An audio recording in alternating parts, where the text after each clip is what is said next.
चला सुरू. नाही, सगळ्यांना धन्यवाद. आपण सगळेजण आलात. एक आठवड्यापूर्वी आपण इथेच भेटलो होतो आणि त्यावेळेला मी हिंदुत्वाच्या नावावरती जो लुटीचा कार्यक्रम चालू आहे त्याविरुद्ध आंदोलनाचा एक पुकारा केला होता. त्यानुसार मी आणि सर्व शिवसैनिक यांनी गेल्या म्हणजे कालच्या नाही त्याच्या गेल्या रविवारी दादर इथल्या हनुमान मंदिराच्या समोर महाआरती केली, रामरक्षा पठण केलं. त्याच्यानंतर हा कार्यक्रम आता महाराष्ट्रात अनेक ठिकाणी व्हायला लागलेला आहे. येत्या 18 तारखेला नागपूरमध्ये हा कार्यक्रम होईल जिथे मी स्वतः जाणार आहे. माझा प्रयत्न आहे की आता हिंदूंनी झोपून चालणार नाही, जागं झालं पाहिजे. आपल्या हिंदुत्वाचा, आपल्या हिंदू धर्माचा दुरुपयोग करून जर लुटण्याचा कार्यक्रम कोणी करत असेल तर त्यांना आता त्यांची जागा दाखवण्याची वेळ आलेली आहे. एकूणच काय की सध्या देशामध्ये फार विचित्र परिस्थिती आहे. मी मागेही बोललो होतो, कदाचित तुमच्याशीच बोललो होतो का आणखीन कुठे बोललो होतो कल्पना नाही मला. पण बऱ्याच वर्षानंतर देशात आणि महाराष्ट्रामध्ये विरोधी पक्षाला प्रचंड काम आहे. कारण जिथे बोट दाखवू तिथे भ्रष्टाचार चाललेला आहे. रस्त्यावरती खड्डे आहेत, पण रस्ते करणाऱ्यांचं ज्यांचं काम आहे ते गडकरी साहेब इथेनॉलवरती बोलत आहेत. तर एकूणच काय की अंधाधुंद कारभार सुरू आहे. आणि म्हणून मग मी असं ठरवलं की प्रत्येक वेळेला एकाच विषयासाठी प्रयत्न घ्यायची. आणि आज मी जो विषय घेतला आहे हा विषय साधारणतः गेले किमान महिनाभर चालू आहे, पण दुर्दैवाने म्हणावा तसा तो लोकांपर्यंत जरी पोचला असला तरी लोकभावना त्याच्यावरती व्यक्त होत नाही आहेत. आणि तो विषय म्हणजे दिल्लीमध्ये जंतर मंतर येथे आपल्या अभिजित दिपके यांनी जो विषय उचलला तो अनेक युवकांच्या किंवा मी तर म्हणेन देशातल्या प्रत्येक युवकाच्या भवितव्याचा विषय आहे. नीट परीक्षेचे पेपर फुटले, त्याच्यानंतर अनेक विद्यार्थ्यांनी आत्महत्या केल्या. कोणी त्याच्याकडे लक्ष दिलेलं नाही आहे. सरकारला वेळ नाही आहे. सत्ताधारी पक्षाला इतर पक्ष फोडाफोडीमध्ये जास्त रस आहे. पण जिथे देशाचं नशीब फुटतंय, विद्यार्थी आत्महत्या करतायत, त्यांच्याकडे लक्ष द्यायला त्यांना वेळ नाही आहे. आणि मी आजची जी पत्रकार परिषद घेतलेली आहे ती त्या आंदोलनाला आणि सोनम वांगचुक यांना पूर्ण पाठिंबा जाहीर करण्यासाठी मी ही प्रेस कॉन्फरन्स घेतलेली आहे. सोनम वांगचुक एक मला येऊन भेटून गेले गेल्या महिन्यामध्ये. नेहमी मला त्यांच्याबद्दल एक आदर राहिलेला आहे. त्यांच्या खरं म्हटलं तर बुद्धिमत्तेचा देशाने उपयोग करून द्यायला पाहिजे. पण अशाही व्यक्तीला देशद्रोही ठरवून तुरुंगात टाकलं जातं. आज ती व्यक्ती तिकडे आमरण उपोषणाला बसलेली आहे. दिवसागणिक त्यांची तब्येत खालवत चाललेली आहे. 16 दिवस झाले. मी एक 4 दिवसापूर्वी मुद्दामून अरविंद सावंत यांना त्यांच्या भेटीसाठी पाठवलं होतं. मी फोनवरून त्यांना विनंती केली की सोनमजी तुम्ही प्राणांतिक उपोषण करू नका, कारण तुमच्यासारख्या व्यक्ती या देशाला पाहिजेत. आणि सरकारला काय पडलेलं नाही. अशा एक एक व्यक्ती जर आपणहून जात असतील तर सरकारला ते हवंच आहे असं नाईलाजाने मला म्हणावं लागते. आज कोणाच्या लक्षात असेल किंवा नसेल, 2018 साली JD अगरवाल ह्यांनी गंगेसाठी आमरण उपोषण केलं होतं. मला वाटतं 115 दिवसाचं उपोषण होतं. काय होतं त्यांच्या उपोषणाचा विषय? स्वतःसाठी काय मागत होते का? तर गंगेमध्ये जे काय सगळं बट्ट्याबोळ झालेला आहे गंगेचा, त्याबद्दल त्यांनी त्या उपोषण केलं होतं. त्यांनी प्राण सोडला. कोणी त्याची तशी म्हणावी तशी दखल घेतली नाही. गंगेत अजूनही त्याच्यानंतर कोरोना आला, गंगेमध्ये मृतदेह सोडले गेले, सगळं बट्ट्याबोळ चाललेला आहे.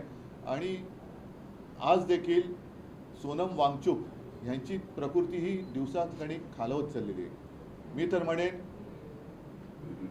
आज आता असा एक क्षण आलेला आहे, जरी मी या एका विषयासाठी प्रेस कॉन्फरन्स घेत असलो तरी सगळ्या जणांनी सगळे विषय घेण्याची आवश्यकता आहे असं नाही. मात्र एखादा विषय जरूर असा असायला पाहिजे की त्याच्यावरती देशातल्या सर्व राजकीय पक्षांनी एकत्र यायला पाहिजे. मी अजूनही तिथे कोणी पक्षाचे झेंडे घेऊन जावे या मताचा नाही आहे. कारण अभिजित दिपके हा युवक देशातल्या युवकांचा आवाज तिकडे उठवतोय. आणि हे युवक जे आहे हे सुशिक्षित आहेत. म्हणजे आज सकाळी मी ते सोशल मीडियावरती बघितलं, ते असेल तर भयानक आहे. कारण 20 तारखेला मला वाटतं त्यांनी मोर्चा आयोजित केलेला आहे. आणि अभिजित दिपकेने असा एक दावा केलेला आहे की येत्या 20 तारखेच्या आत काही गुंड तिकडे सोडून हिंसाचार माजून हे आंदोलन उधळून लावण्याचा काही जणांचा प्रयत्न आहे. हे फार हिणकस आणि नीच वृत्तीचे लक्षण आहे. एकूणच सोनम वांगचुक आहेत, अभिजित दिपके आहे आणि सगळे जे काही युवक आहेत हे कोणासाठी लढत आहेत? देशातल्या सर्व युवकांनीच नव्हे तर त्यांच्या पालकांनी सुद्धा जागं झालं पाहिजे की अरे आत्महत्या करणारा हा जरी त्यांचा मुलगा होता किंवा त्यांची मुलगी होती, पण कदाचित उद्या आपल्यावरती वेळ येऊ शकते. हा विषय राजकीय पक्षाचा नाही आहे, राजकारणाचा विषय नाही आहे, हा देशाचा विषय आहे. आणि त्यासाठी मला असं वाटतं देशभर काही ना काहीतरी आता मी म्हणेन मग प्रत्येक राजकीय पक्षाने देशभरामध्ये आपापल्या राज्यामध्ये त्यांच्या समर्थनार्थ काहीतरी केलं पाहिजे. कारण देश जोपर्यंत जागा होत नाही तोपर्यंत या बेफिकीर सत्ताधाऱ्यांना त्यांची जागा कळणार नाही. काय मागतायत सोनम वांगचुक? काय सरकार त्यांच्याशी जाऊन बोलले तरी का? मला आठवतंय जेव्हा अण्णा हजारे तिकडे उपोषणाला बसले होते तेव्हा सुषमा स्वराज यांनी एक भाषण केलं होतं. ते भाषण आजही उपलब्ध असेल. निदान त्यावेळेला त्यांच्याबरोबर चर्चा तरी झाली होती किंवा असावी असं मला वाटतं. तुम्हाला आठवण काढायचं विलासराव देशमुखांची नियुक्ती केली होती. विलासराव देशमुखांची नियुक्ती केली गेली होती. आता कोणी तिकडे ढुंकून बघायला नाहीये तयार.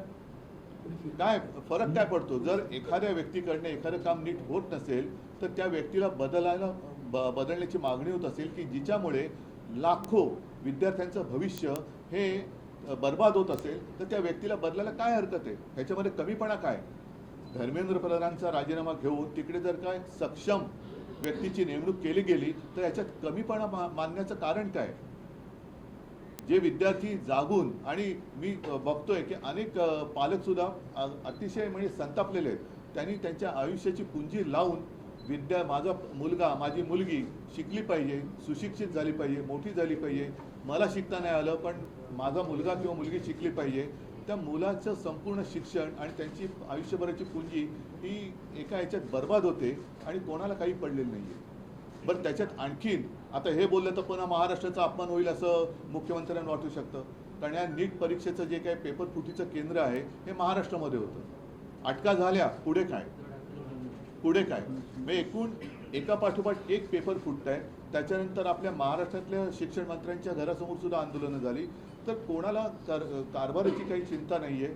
देशात काय चालले त्याच्याबद्दल काही पर्वा नाही आहे. आम्ही आपल्या परदेशात फिरतो, आम्हीच आपले भाडीचे तट्टू आणून आमचं स्वागत करून घेतोय आणि सगळं काय आबाद आहे असं भासवतोय. हे मला वाटतं चांगलं लक्षण नाही. आज परत एकदा सांगतो, मी शिवसेनेतर्फे सोनम वांगचुक आणि या मुलांच्या आंदोलनाला पूर्ण पाठिंबा जाहीर करत आहे. आणि ज्या वेळेला शक्य असेल, जिथे आम्ही उतरण्याची गरज असेल तिथे महाराष्ट्रभर आम्ही तर उतरूच. आपल्या माध्यमातून मी देशातील सर्व पक्षांना सांगतोय की आपण देखील आपापल्या राज्यातील प्रमुख शहरामध्ये या युवकांना बळ मिळेल अशा पद्धतीने काही प्रतिकात्मक असेल, आणखीन काही असेल, हे समर्थनार्थ आंदोलन करा किंवा प्रदर्शन करा की जेणेकरून आजही देशातली युवा शक्ती जी आपण देशाचे भाग्य विधाते समजतो त्या भाग्य विधात्यांना कळेल की आजचे जे भाग्य किंवा दुर्भाग्य विधाते आहेत हे आपल्यासोबत आहेत. सहभागी होणार आहे का शिवसेना? ऐका, मी 20 तारखेच्या मोर्चात सहभागी सगळ्यांनी व्हावं असं म्हणालेलं नाहीये. ज्यांना जायचंय, मला जायचं वाटलं तर मी जरूर जाईल. परंतु किमान मी जिथे आहे तिथे तरी मी काहीतरी करावं. मी असं सगळ्यांना सांगत नाही की देशातल्या सगळ्यांनी चलो दिल्ली. नाही, तुम्ही जिथे आहात तिथे तर उभे राहा. मी मुंबईत आहे, मी मुंबईत तर उभा राहिलो पाहिजे. मी पुण्यात राहिलो पाहिजे. मी चेन्नईत राहा, बंगालमध्ये, कलकत्त्यात राहा, सर्वत्र जिथे देशातल्या सगळ्या चहूबाजूनी हे रान पेटेल त्यावेळेला सरकारला या युवकांसमोर गुडघे टेकावे लागतील. म्हणून जर मला वाटलं तर मी जरूर जाईन देखील. असं काही नाही आहे की मला त्याच्यामध्ये काय वाटतंय. पण आज सुद्धा ही त्यांची जी चळवळ आहे ती कोणत्याही पक्षाचा झेंडा हातात न घेता चाललेली आहे. कारण नाईलाजाने मला असं म्हणावं लागतंय की देशातल्या तरुणांचा आणि युवकांचा कदाचित ह्या फोडाफोडीच्या सगळ्या नीच राजकारणामुळे प्रस्थापित राजकीय नेत्यांवरचा विश्वास उडाला असेल आणि त्यांना असं वाटत असेल की कोणताच राजकीय पक्ष माझ्यासोबत नाही, तर आम्ही तर आहोत. पण तिथे कोणत्याही पक्षाचा झेंडा न घेता आंदोलन होत असेल तर त्याला माझा पूर्ण पाठिंबा आहे. राज्यभरात एक विषय असा आहे की तुम्हाला असं वाटतं का, कारण तुम्ही इंडिया अलायन्समध्ये एक प्रमुख पक्ष आहात, तर देशाच्या विरोधी पक्ष नेत्यांनी म्हणजे राहुल गांधींनी या व्यासपीठावर जाऊन या आंदोलनाला समर्थन दिलं पाहिजे? जरूर. म्हणजे माझं तर म्हणणं आहे, मला वाटलं तर मी सुद्धा जाईन. राहुल गांधींनी गेलं पाहिजे.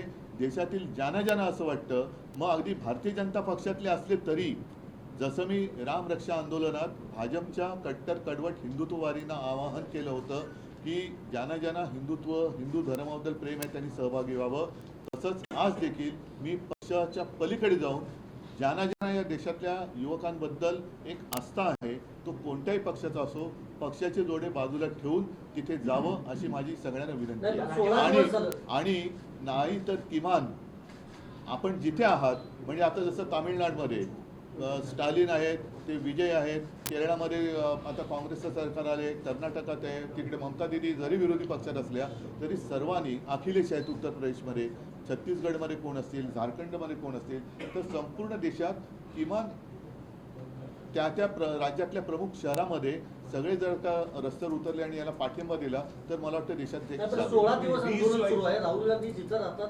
हाकेच्या अंतरावर आहे. तिथून जनता बघा, हा गेलेले विषय नाहीत. राहुल गांधींच्या भविष्याचा नाहीये, हा विषय देशाच्या युवकांच्या भविष्याचा आहे. म्हणून आपण त्याच्यावरती चर्चा करूया. कोणी काय करायचं, समजा आज मी प्रेस घेतली नसते, मला तळमळ वाटली, मी घेतली. जेव्हा अभिजित दिपकेनं आंदोलन सुरू केलं होतं त्यावेळी संजय राऊत यांनी एक ट्विट करून एक फोटो केला होता की अभिजित दिपके आणि नरेंद्र मोदी यांच्या संदर्भातला तो आणि भेट झाली असं म्हटलं होतं की कुठेतरी भाजप पुरस्कृत हे आंदोलन आहे अशा प्रकारचे त्यावेळी त्यांनी तो ट्विट केला आणि त्या ट्विटमुळे त्यांच्याबद्दलचा जो संभ्रम होता तो दूर झाला. आणि त्याच्यानंतर भारतीय जनता पक्षाची जी एक वृत्ती दिसते, असंवेदनशीलता, ही जाहीर झाली. कारण हा फोटो हा त्यांनीच करायची ट्विट करून ते तसं करू शकले असते, पण संजय राऊत यांनी ट्विट केल्यामुळे त्या अभिजितवरचा संभ्रम दूर झाला. आणि आता जे दिसते, म्हणजे आता सोनम वांगचूक हे मी त्यांना स्वतः विनंती केली की तुम्ही असं करू नका, उपोषण सोडा. पण तो माणूस तो मेरा कुछ भी होने दो लेकिन देश का भला होना चाहिए. आता अशा व्यक्तीसमोर आपण काय बोलायचं. म्हणून आज सुद्धा मी एक त्यांना आपल्या माध्यमातून हात जोडून विनंती करतोय की वांगचूकजी, आपल्यासारखी माणसं आम्हाला हवी आहेत, देशाला पाहिजे आहेत. हे सरकार असंवेदनशील आहे. आपल्यासारखे लोक राहिली काय न राहिली काय सरकारला काही फरक पडत नाही, पण आपल्या बुद्धिमत्तेचा देशाला आपल्या बुद्धिमत्तेची देशाला गरज आहे. कृपा करून उपोषण सोडा. आम्ही सगळे किंवा आपण सगळे एकत्र मिळून ह्या देशाला सांभाळू. मागच्या काही वर्षांपासून एक पांडा पडतोय. शेतकऱ्यांचं आंदोलन असेल किंवा कोणाचंही आंदोलन असेल, महिनो ते चालत राहतं. परंतु सोनम वांगचूक यांचं आंदोलन हे आमरण उपोषण आहे आणि पुढे जाऊन असं काही बरं वाईट होऊ नये यासाठी तुम्ही विरोधी पक्ष म्हणून सरकारवरती, केंद्र सरकारवरती सुद्धा दबाव आणण्याचा प्रयत्न करणार आहात का? कोणाशी मी आता जे बोललो तर तेच आहे. नाही, मग अधिवेशन जे चालू होते, संजय राऊत संसदेचं अधिवेशन सुरू होते.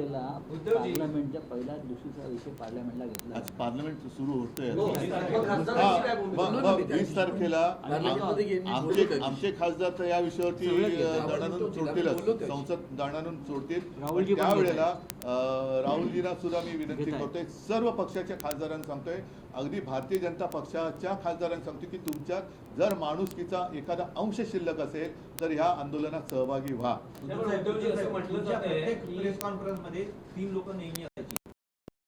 आणि माझे ठीक आहे. आता मला असं वाटतं की हा विषय संपूर्ण